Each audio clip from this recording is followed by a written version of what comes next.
Alors, je vais vous montrer un petit peu l'outil.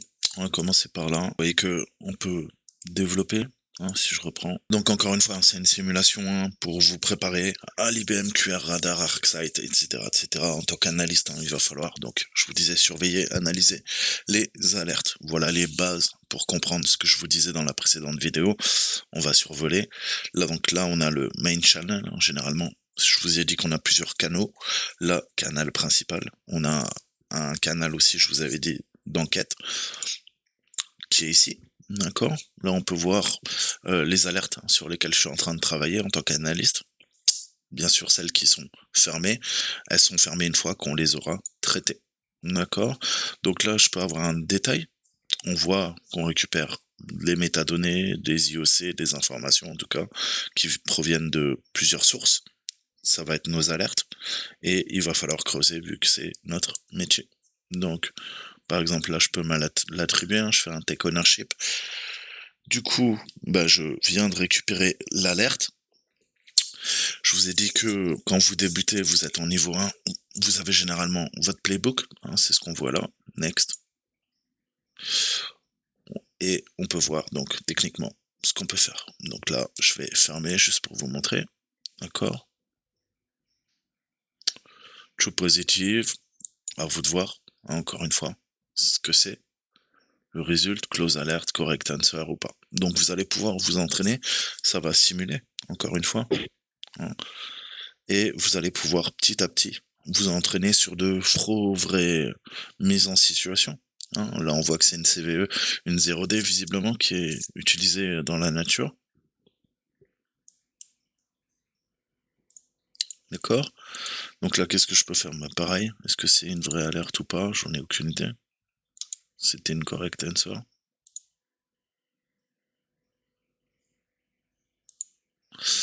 On peut étudier, regarder s'il n'y a pas un write-up, show write-ups, éventuellement. Voilà. Donc là, vous avez les write-ups. Si vous débutez, vous n'avez pas envie de partir de rien pour apprendre. Il n'y a pas de mal à avoir. Ou vous pouvez vous casser la tête. Ça sera beaucoup plus difficile. Mais au moins, vous allez apprendre par vous-même. Après, on a tous, différents niveaux de lecture, de compréhension. Donc, chacun fait ce qu'il veut. Mais je vous montre un petit peu comment fonctionne le site. Donc ça, c'est plutôt cool. Qu'est-ce que je voulais vous montrer aussi?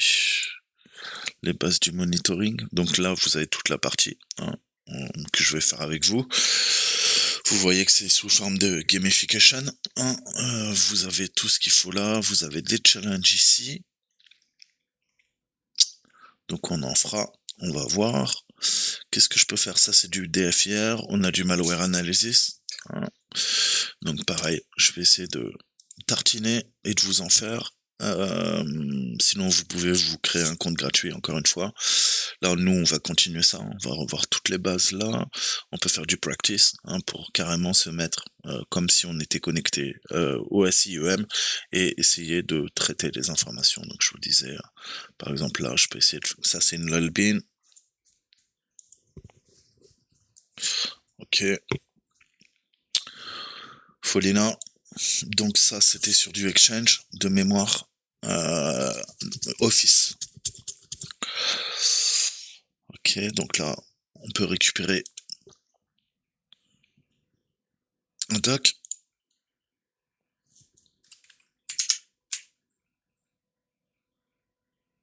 Infected.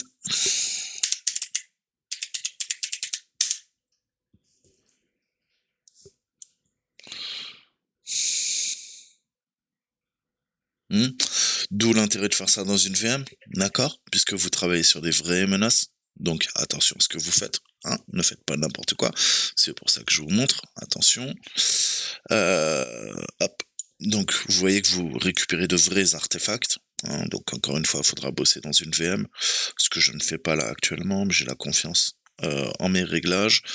Là, j'ai analysé la menace. Je pense que c'est une vraie menace. Donc on va créer le cas. Malware, ouais. On va démarrer. Donc, imaginons, je vous montre un exemple. Je dirais ça, hein. Le principe de Folina, c'est que ça attaque. C'est une pièce jointe malicieuse qui va utiliser une faille 0D, en fait, et à l'exécution du fichier doc ou de l'Excel, en fait, ça va venir injecter le système d'exploitation, hein, pour créer de la persistance et ouvrir un canal de communication vers le serveur de command and control. Hein, si vous avez des doutes, encore une fois, faites votre threat intel, il n'y a pas de honte. Hein. Donc ça remonte au 11 août. Est-ce qu'on a un peu de données en français? Bon, allez voir, hein, si vous voulez des trucs en français, blablabla. À vous de chercher. Encore une fois, je vous donne un petit exemple. C'est juste pour vous montrer le fonctionnement et comment on fait des CTF, entre guillemets. D'accord? Donc moi, je vais mettre ça.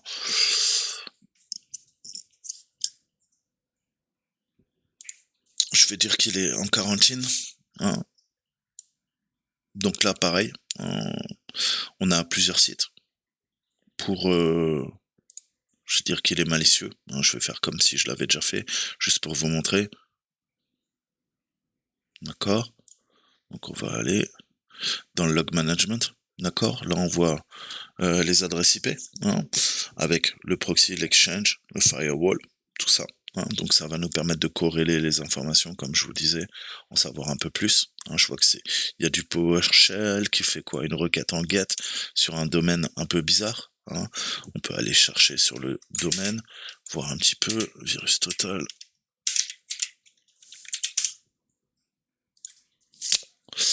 URL. Voilà, donc ça a été flagué, hein, Qstread. On voit que sur 90 solutions, il y en a 13 hein, qui détectent bien la menace. Donc on voit que c'est pas du pipeau. Là, on a un processus tracer, pareil. Ça me paraît un peu bizarre. On peut retourner. Je peux retourner là. Je vais faire quoi? Je vais chercher. Hein. Je vais, hop, racer.exe, no match found, intéressant. Fichier, je pourrais l'uploader éventuellement. On va chercher là-dedans. Pareil. Dans ce cas-là, je vais aller là-dedans pour chercher quoi? Un hash. D'accord. Pardon. Donc on va chercher le hash. On va le récupérer ici. Donc en tout cas, on voit que là c'est la même adresse source. En destination, on est là-dessus. Est-ce qu'il y en a une autre? Non. Destination address.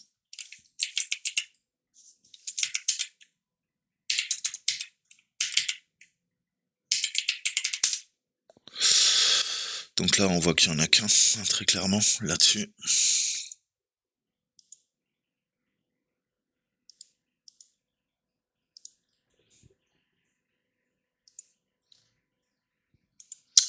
Donc pareil, après on peut aller voir un petit peu hein, ce qui se passe, comme je vous disais.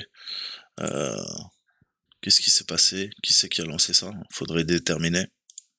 Qui c'est qui a ouvert la pièce jointe? Hein, en toute logique. Encore une fois, on fera des exercices plus poussés. Hein. Je vous montre l'interface. Symantec, Google, Open. Agent down. Donc là, pas bon. On voit que tous les agents ils sont tombés. Donc ça pourrait expliquer peut-être une compromission. Hein. C'est pas normal qu'on n'a pas de retour des agents. Pas d'agent installé. Non plus. Process list. Ok. Est-ce qu'on retrouve ce qu'on avait vu? Là on voit qu'on a Office Click to Run. Ça a l'air un petit peu bizarre. Encore une fois, on peut aller chercher.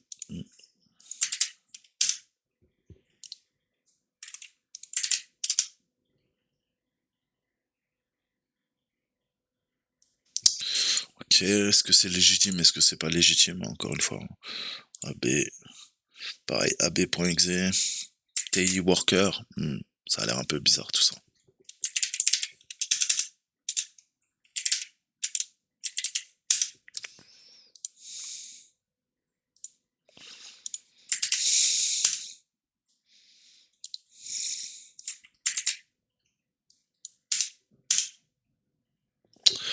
On voit qu'on a un Troyen task host injecté il y a un jour.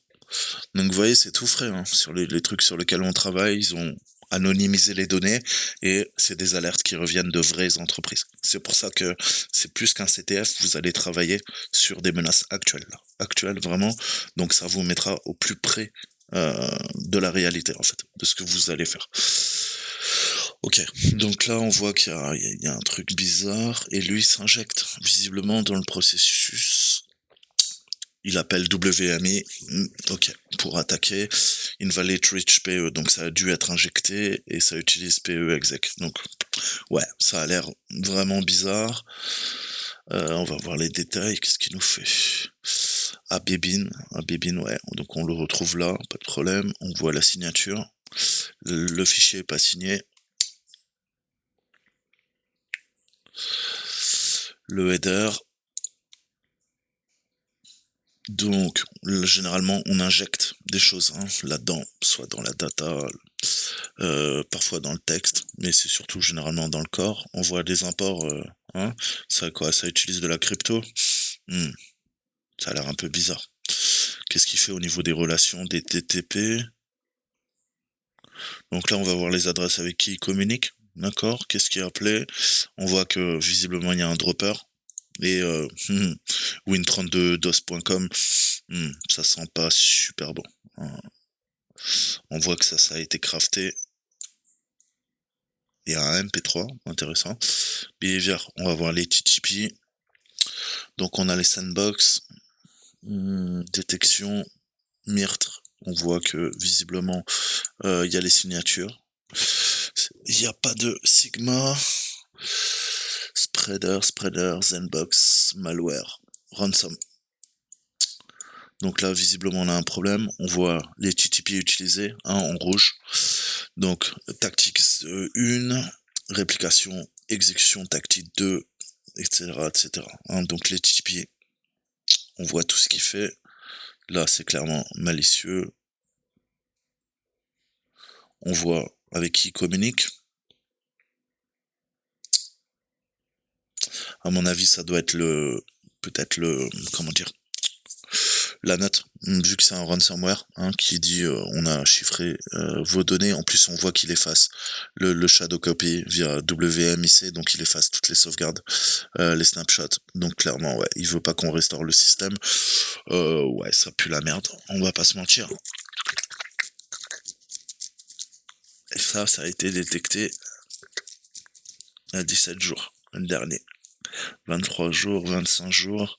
Donc, vous voyez, là, je fais les choses rapidement. Je sais pas.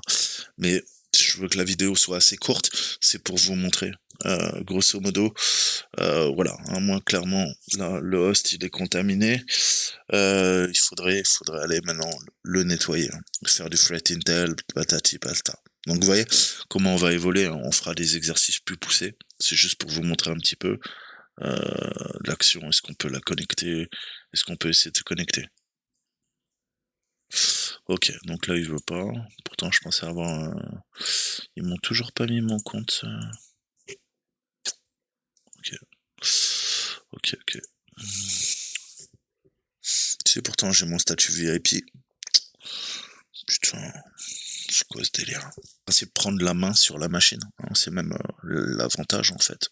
Pour faire comme si on y était, je vous ai dit. Il veut pas, il me dit que je sais pas quoi. Ah, il faut être IR, c'est même pas en VIP. Donc là, c'est le compte le plus cher. Donc pareil, vous voyez, tout ce que vous pouvez faire au niveau du training, quick tour, ça vous explique. Là, pareil, en training, vous pouvez chercher ce qui vous plaît. Donc pareil, on fera d'autres exercices, c'est juste pour vous montrer. Terminé aussi. Donc, est-ce que ça a été accédé? Click on someone malicious address. Ouais, moi je dirais oui. Endpoint security after complete next. Ok. Tu peux ajouter des artefacts. Donc là, voilà. MD5H, malicious. Je vous montre par exemple.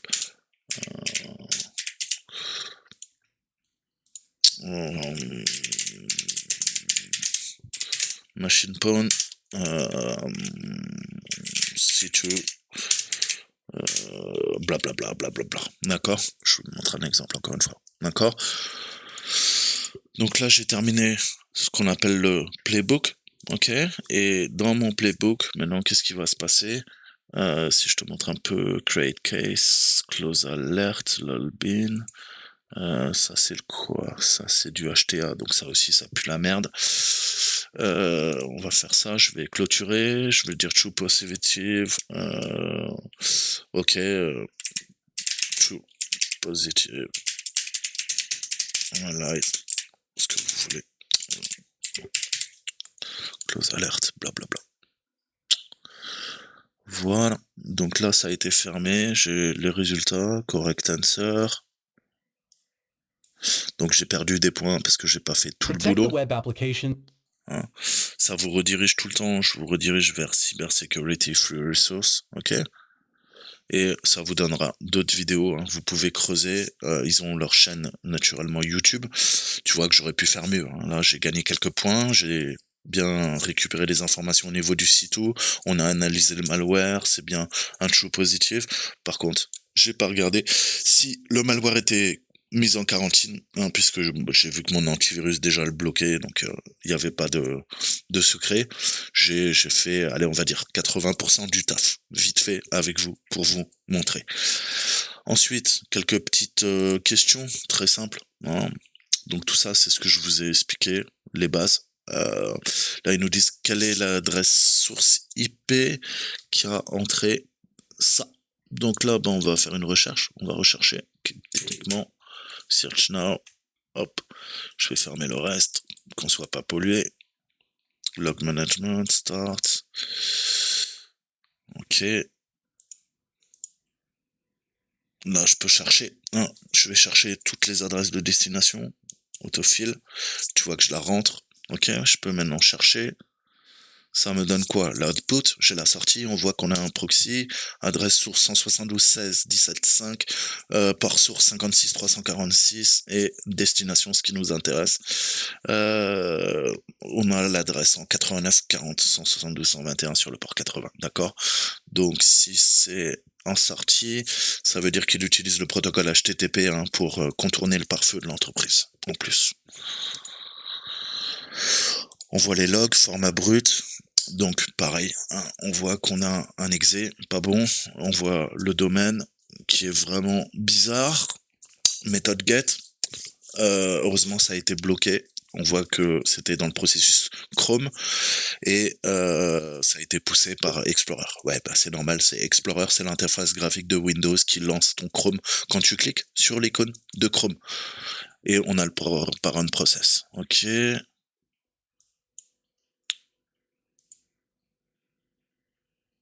Donc là, on a la réponse, hein, ou pas.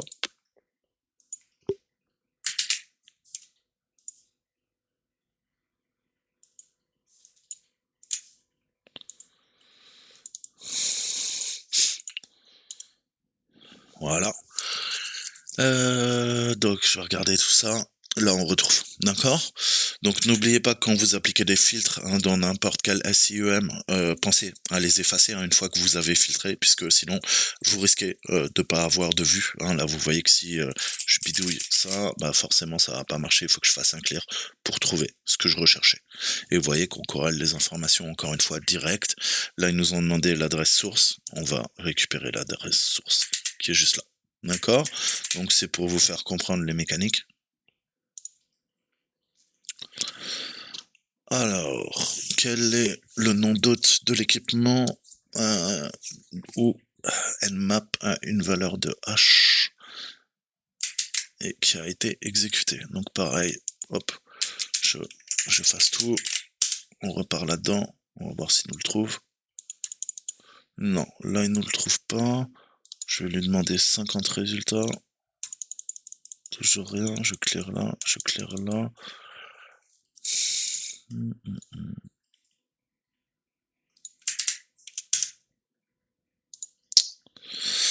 Ok, on va voir. Est-ce qu'il y a un Nmap qui se balade sur sa machine? On voit qu'il y a un Nmap, d'accord.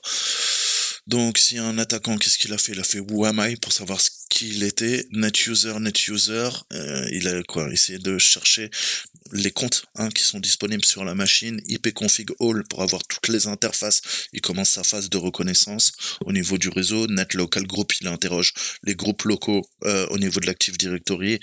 NetStat, il regarde tout ce qui est connexion, soit en UDP, soit en TCP. TaskList, ce qui tourne sur la machine. Système info pour récupérer toutes les informations sur la machine qui est en train d'être piratée. Donc il fait typiquement la phase de reconnaissance d'énumération que n'importe quel hacker fait. Là on voit que ça pue. Il est en train de faire une attaque lolbin. Pourquoi? Parce qu'il utilise certutil. Certutil, ça nous permet de signer des certificats sur Windows. Là, il fait une lol base, une lol bin. Il utilise une lol base parce que c'est du Windows.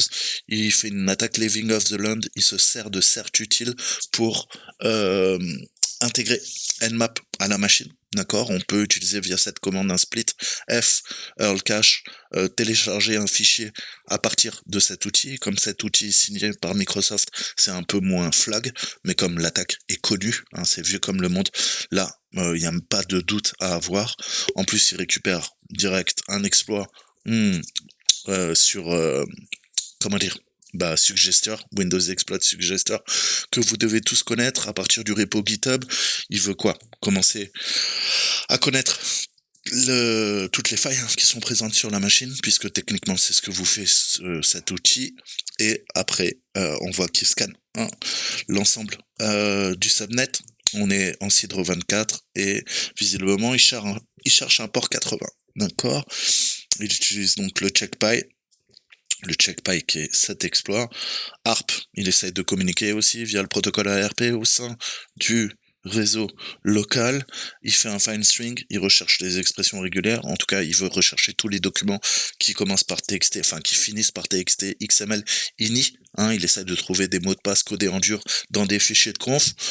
Et il essaye de lancer un PowerShell nope exec bypass. Donc là, il est en train de relancer un terminal en PowerShell et contourner le constraint language en faisant cette technique. Ça permet parfois de contourner les règles de sécurité pour pouvoir exécuter d'autres scripts, d'accord? Et surtout faire un import module, utiliser le commandlet pour charger en mémoire un script PowerShell. Donc tu vois, tout ça, tu dois le savoir. Si tu sais pas, tu vas apprendre. D'accord? Je te donne encore une fois une analyse bref. Moi, je suis pas expert, sinon ça se saurait. Donc voilà, tu vois, déjà là, ça commence à puer la merde, t'as bien compris. Browser History, pareil. Panda, Speeddata, blablabla, blablabla. Donc, est-ce que ça vous paraît des requêtes normales?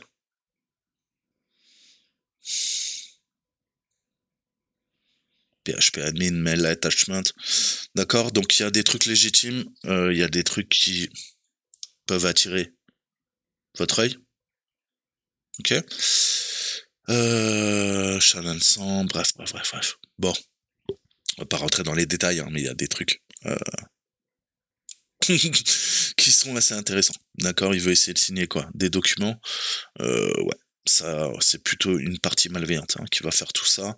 On retrouve le repo GitHub, le config.php, bref, c'est pareil. Il y a des IOC partout. D'accord? Donc là, on va récupérer toutes les communications au niveau des adresses. On voit qu'avec ARP, de toute façon, qu'est-ce qu'il a fait avec ARP? Il a essayé de faire des requêtes. Il a aussi lancé Nmap. On a vu sur le subnet. Donc là, techniquement, ça doit être son scan Nmap. Il a scanné, on est en classe C, les 255 machines.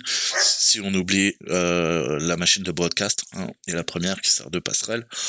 Et au niveau des processus, on doit avoir, voilà, certutil, qui a fait les choses bizarres. La lol base, winlogon, qu'est-ce qu'on a à vérifier? Il faudrait vérifier les valeurs de hash. On a nmap, et je crois que c'est ça qui nous demandait, parce que, en fait, je suis en train d'essayer de répondre à la question. Je pars dans mes délires. Ça serait pas ça. What's the hostname of the device? Le hostname, c'est Eric Prod, pardon. Ok. Ensuite, on a un fichier HTA, pareil, très sensible, utilisé pareil pour faire du living off the land quand on attaque. Hein, on fait de la MPA, de la menace persistante avancée. Donc il nous dit qu'il y a un fichier HTA qui a été exécuté sur l'équipement de Roberto. Quelle est la ligne de commande? Alors, il nous faut trouver déjà Roberto. Roberto, hop, on efface tout. On va revenir, il est où Roberto? On va taper Roberto, on va pas se prendre la tête. Voilà.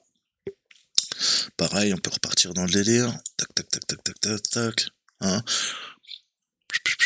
Donc là, on pourrait quoi? Chercher un HTA. Hein. Roberto, network. Là, on voit qu'il y a pas mal d'adresses IP. Process list. Si je reviens sur ce qu'il nous demande, quel est le full command? Donc, il vaut mieux regarder dans quoi? Dans command in story. Hein, ça me paraît plus logique. CD, dire, il fait un tri. Pareil, petite phase de reconnaissance. Et voilà, on voit la commande qui est passée. Et après, il l'injecte. PowerShell, il fait un appel à une fonction. En raw payload, il fait un exec. Hein, donc là, il doit y avoir de l'obfuscation. Mais il charge un objet hein, directement via le PowerShell. Doit y avoir une attaque aussi qui est en cours. Ouais, après, il faudrait analyser son code source, voir. Mais bon. Franchement, il fait un appel, hein. Pour moi, c'est clair. Quoi. Il essaye de charger quand il y a un IEX. Ça permet de télécharger une application, de l'exécuter en mémoire sur l'ordinateur. Alors autant, hein, c'est bénin, on s'en sert tous les jours en PowerShell pour ne serait-ce que, par exemple, récupérer un script PowerShell ou une application, exécuter directement le PS1. Ouais, ça peut le faire, mais ça peut être aussi militarisé, il n'y a pas de secret.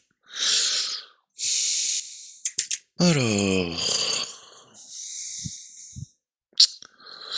Bon, bah voilà, ça fera une petite vidéo courte, je vais essayer de monter ça, peut-être faire une petite démo du soir, je vous en ai parlé autant qu'on y aille.